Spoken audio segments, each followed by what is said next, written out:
Salmo 106, 36. Prestaram culto aos seus ídolos, aos ídolos das nações que estavam em volta, que se tornaram uma armadilha para eles. Sacrificaram seus filhos e suas filhas aos demônios. Então, ele está dizendo que aqueles ídolos que tinham se levantado, o que tinha em cada ídolo daquele? Um demônio. Então o que está por trás da idolatria? Demônios. É a intenção de Satanás fazer com que você adore qualquer coisa que não seja Deus, desvirtuar a tua fé. É tão sério que Satanás, quando chega na tentação no deserto para Jesus Cristo, ele diz o que para o Senhor Jesus? Eu te dou tudo isso, se prostrados me adorares. E Jesus levanta ele no meio da mantiqueira, dá no meio da cara dele, do chifre, se é que tem chifre, e diz o que para ele? Satanás, vai embora daqui, porque está escrito: somente ao Senhor teu Deus adorarás, e somente a Ele prestarás culto.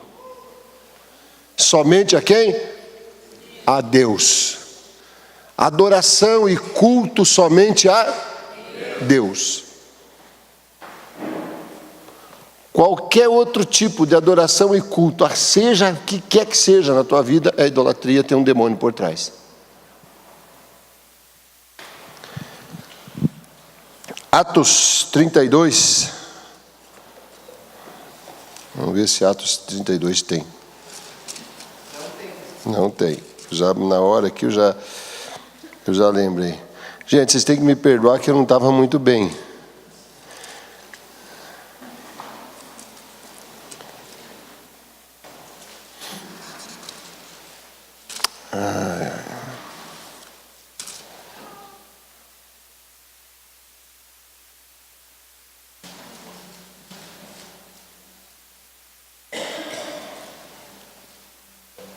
O que eu fiz aqui?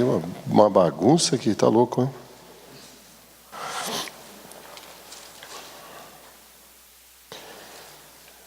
Depois, se eu me lembrar, eu pego aqui. Vamos para Apocalipse, capítulo 9, verso 20.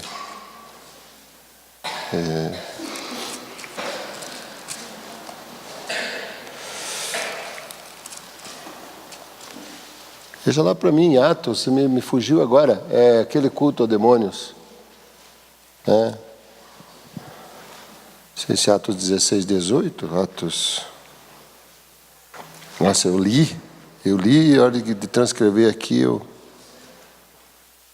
Apocalipse 9, 20.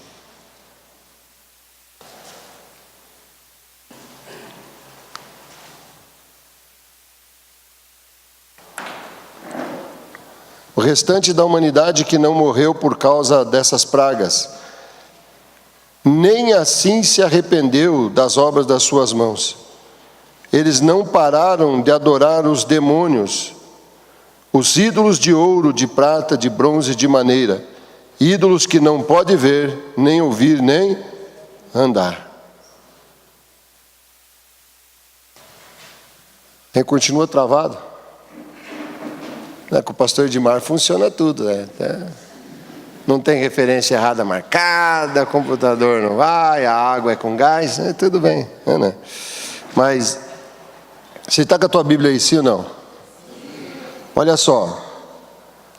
Então ele está falando das pragas, que mesmo Deus derramando juízo, mesmo as pessoas vendo os outros sendo consumidos pela ira de Deus, ele diz assim: o restante que não morreu, nem assim se arrependeu.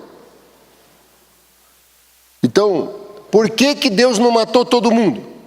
Deus deixou um pouco, para ver se aquele pouco se arrependia. E ele está dizendo, mesmo tendo acontecido tudo isso, eles não se arrependeram. E ele falou: não se arrependeram do quê? Porque eles não pararam de adorar os demônios e os ídolos.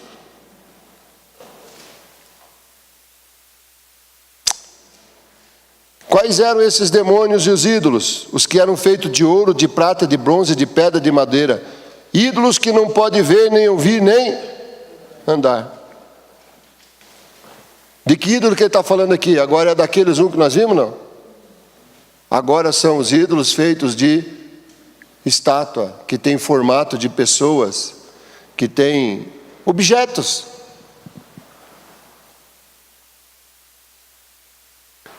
Não importa se é pedra, madeira, ou se é bonito, tem ouro em volta. O que a palavra de Deus está dizendo em Apocalipse? Que eles representam o quê? Demônios. Não tem gente que às vezes faz um pedido por um pedaço de madeira e não é atendido? Sim ou não? Claro que sim. Por quê? Porque atrás daquilo lá tem um demônio, tem um espírito. Só que as consequências depois disso são seríssimas na vida da pessoa.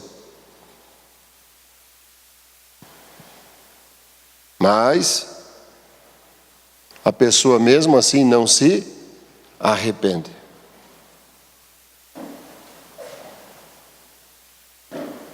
Eu conheço tantos exemplos de pessoas que tiveram, entre aspas, benção, né? Uma pessoa que tinha uma verruga na perna, no joelho, aí a benzedeira lá benzeu e tal, não sei o que, papapá, e derrubou a verruga. Depois de um tempo apareceu um caroço no joelho dele.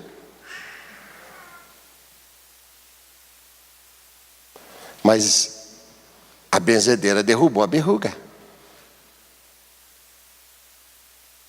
Mas e o caroço? O caroço é consequência, a vida. Tanta gente tem caroço, não é?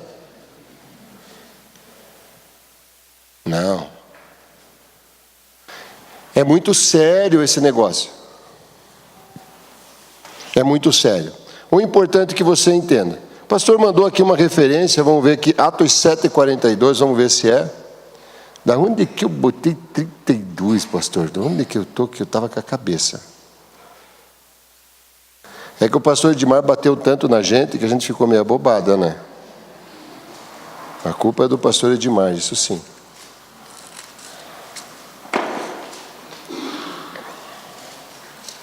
O pastor Kleber falou assim: vai bater num cavalo que o ser humano não aguenta.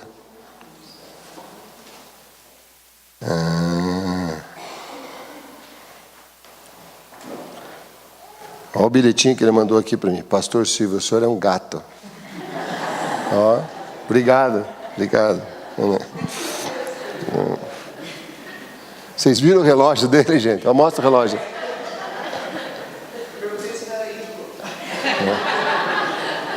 Não sei se não é ídolo, ele anda assim, ó, com o braço assim. O relógio dele deve pesar uns quilos de ouro. Cara, não vai no Rio de Janeiro com esse relógio não, cara, escorta teu braço, né? Passa o facão no braço e leva. Não é só no Rio não, um monte de lugar aí, né? Atos 7,42, vamos ver se é. Vê se o pastor Kleber não está enganando nós aqui. Hã? Pô, viu? Não, estão trabalhando contra, né? Se fosse minha nora que estivesse lá, eu entendia, né? Mas Deus se afastou e os abandonou, que servissem ao exército do céu, como está escrito no livro dos profetas. Porventura me oferecesse vítimas e sacrifícios? Não é esse, né, pastor? 41. Está aqui. Naqueles dias fizeram o bezerro e ofereceram sacrifícios ao ídolo, e se alegraram nas obras da sua mão. Mas não era esse texto, mas esse fala sobre idolatria também. 17:22. Vamos lá. Nós temos que achar, estava aqui ontem, como é que roubaram? Né? Vocês têm que entender também que já estou de cabelo branco, já não é mais a mesma memória fotográfica do pastor Edmar, né, da pastora Eliane. Né? Você tem que dar um desconto aí. 17?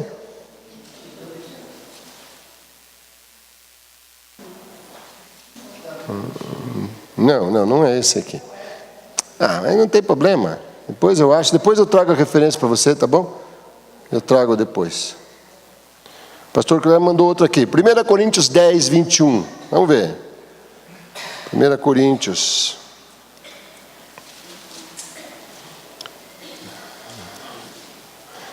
Mas depois eu vou pegar.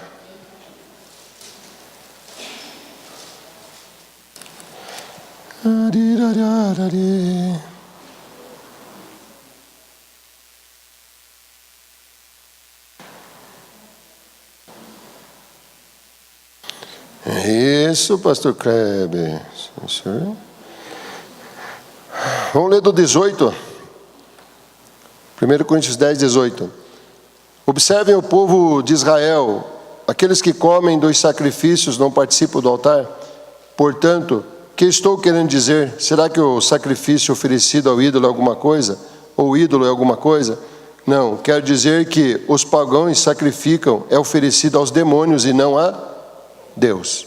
E não quero que vocês tenham comunhão com os demônios. Então, o que os pagãos oferecem em sacrifício aos ídolos, para quem que é? Para os demônios. Dá para bater leve? Dá, né? Veja bem, se você tem ídolos dentro do teu coração, quando você oferta um sacrifício, não é Deus que recebe. Sim ou não? Sacrifício de adoração. Só tu és Deus, né, pastor? É um sacrifício é escutar o pastor Kleber cantar, né?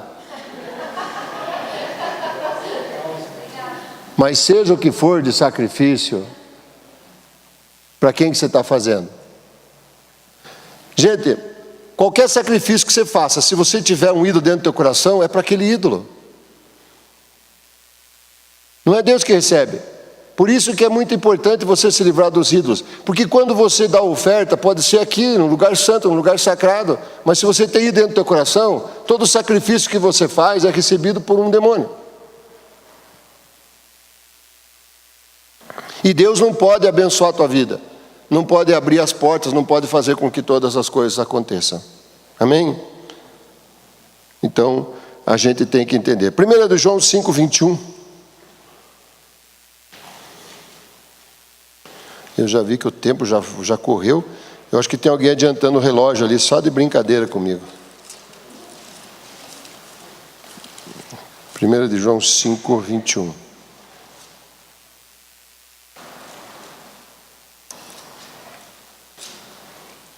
Um versículo bem longo, né? Vamos ler todos. Vamos lá, todo mundo juntos? 5, 21. Filhinhos, guardai-vos dos ídolos. Amém. Rapa fora com esse negócio aí da tua vida, amém? Tira isso. Tira isso fora da tua vida. Tira fora. Arranca fora. Não aceita isso de jeito nenhum, para que você não seja destruído por isso. Amém? Eu quero dar uma adiantada na coisa aqui, né? Uma adiantada. 1 Samuel capítulo 5, coloca para mim lá, já que voltou a funcionar. 1 Samuel capítulo 5, verso 1 até o verso 7.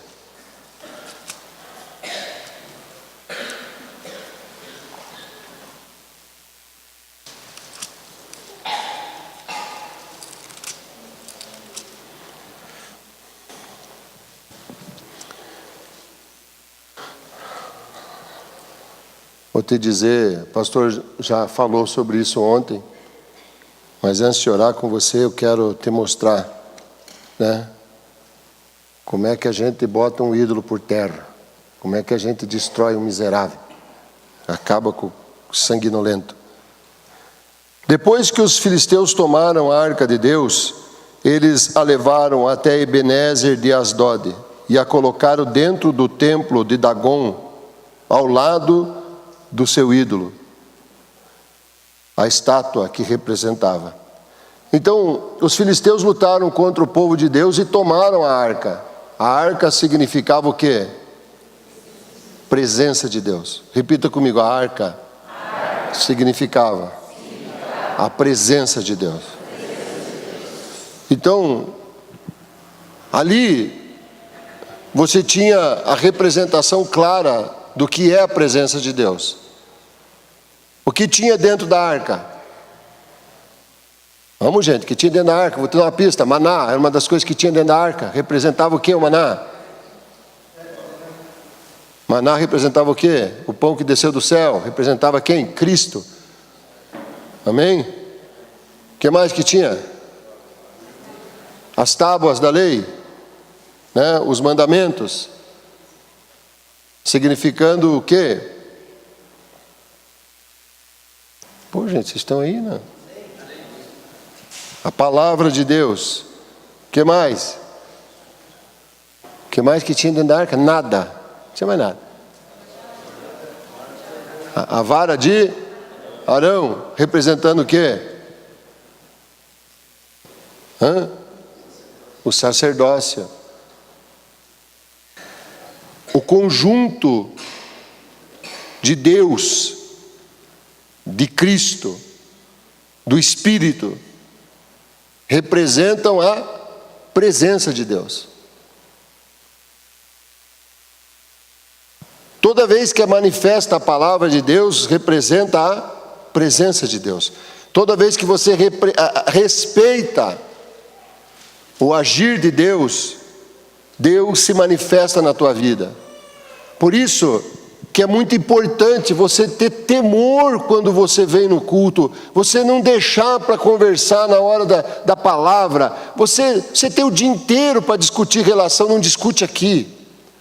Você tem o dia inteiro para ler Bíblia, mas você lê Bíblia onde? Aqui. Mas quando o pastor está, é pecado ler Bíblia? Não. Mas a hora que o pastor está pregando Apocalipse, você está lendo o Gênesis. Porque você já sabe que o pastor vai pregar, então vou ver outra coisa, outra revelação.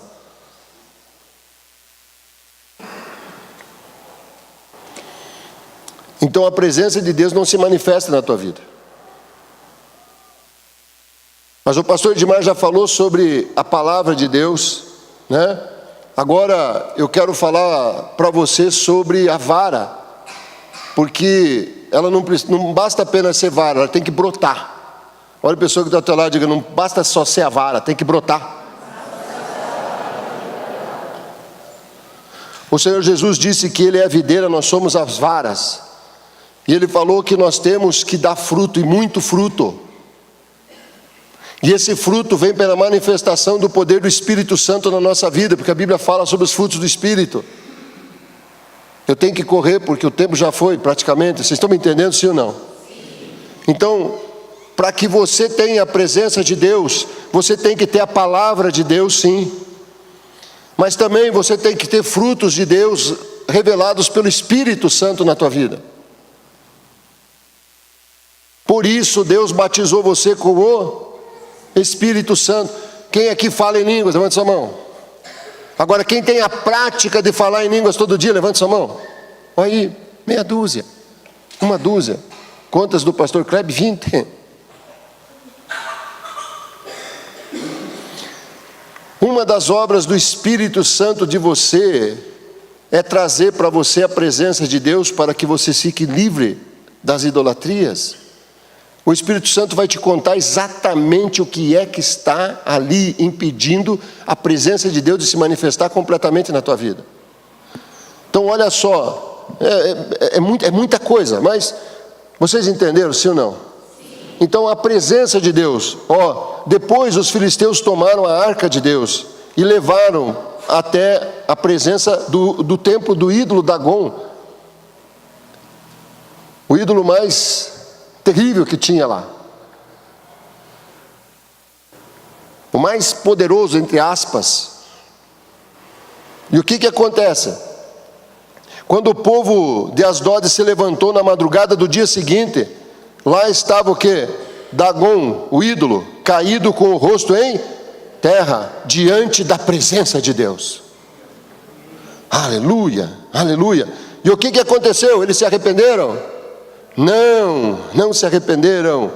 Eles levantaram Dagon e o colocaram de volta no seu lugar. Gente, você vem para o culto, a presença de Deus vem, a palavra de Deus vem, Deus pega o ídolo, joga por terra. Você sai da porta, chega em casa, você bota o ídolo de volta no lugar.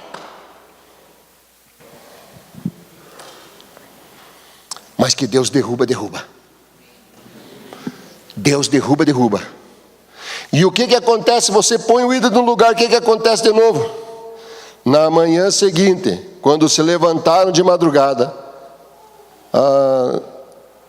lá estava Dagon, caído com o rosto em terra, diante da presença de Deus.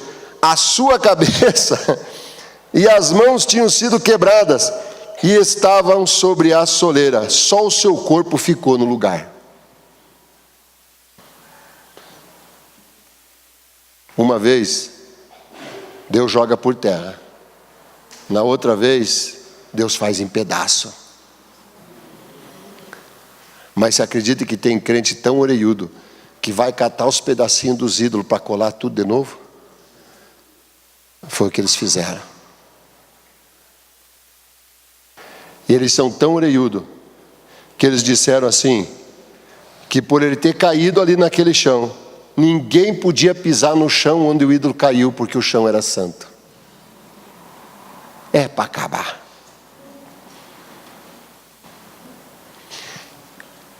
O que tem gente chorando o ídolo que caiu. Pastor, aquele meu namorado, pastor, aquele era um anjo de Deus na terra e não me quis mais. Meu Deus, Deus derrubou aquele ídolo abençoado e você chora por ele até hoje.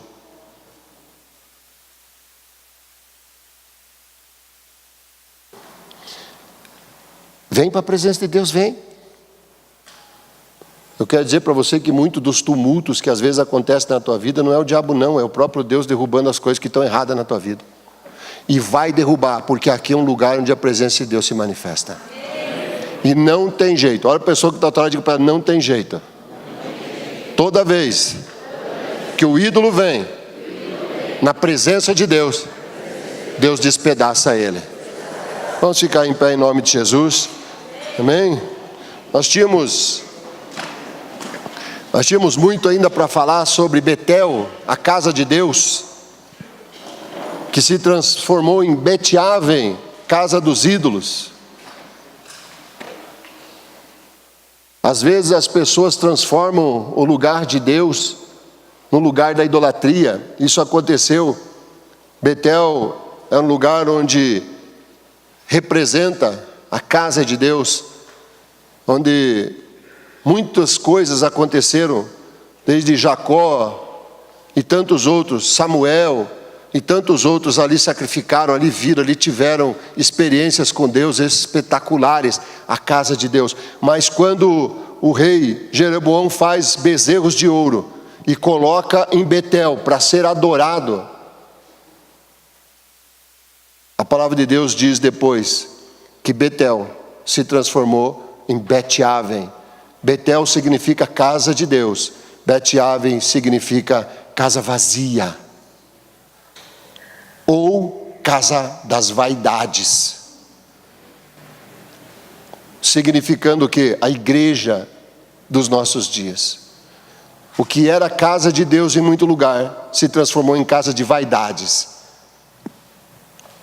onde os homens querem estar em evidência, onde as pessoas se acham mais importantes que as outras, onde querem atendimento diferenciado, um monte de coisa. Mas só porque colocaram o ídolo lá dentro. Porque onde tem Deus, ídolo não se cria. Amém?